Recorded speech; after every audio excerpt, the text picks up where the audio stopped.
திருமணம் ஆகாதோர், இணையரை இழந்தவர், விவகாரத்து செய்தவர், சட்டப்படி பிரிந்து வாழ்பவர் உள்ளிட்டோரும் இனி குழந்தைகளை தத்தெடுத்து வளர்க்கலாம் என்று மத்திய அரசின் பெண்கள் மற்றும் குழந்தைகள் நல மேம்பாட்டு அமைச்சகம் புதிய வழிகாட்டுதல் வெளியிட்டுள்ளது. முன்னதாக 2016 மாதிரி குழந்தை வளர்ப்பு வழிகாட்டுதலின்படி திருமணம் முடிந்த குழந்தைகளில்லா தம்பதிகள் மட்டுமே தத்தெடுக்க முடியும். இந்த விதிகளை திருத்தி திருமணம் ஆகாத தனிநபர்களும் தத்தெடுக்க புதிய வழிகாட்டுதல் வெளியிடப்பட்டுள்ளது.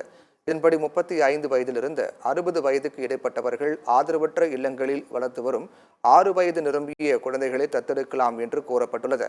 முதல் 2 ஆண்டுகள் குழந்தை பராமரிப்புக்கு பிறகு தத்தெடுத்து வளர்க்க அனுமதி அளிக்கப்படும் என்றும், அதே நேரம் ஆண் பெண் என இருபாலர் குழந்தைகளையும் தத்தெடுத்து வளர்க்கும் உரிமை திருமணம் ஆகாத பெண்களுக்கு மட்டுமே அளிக்கப்படுவதாக, ஆணாக இருக்கும் பட்சத்தில் ஆண் குழந்தையை மட்டுமே தத்தெடுக்க அனுமதிக்கப்படுவார்கள் என தெரிவிக்கப்பட்டுள்ளது.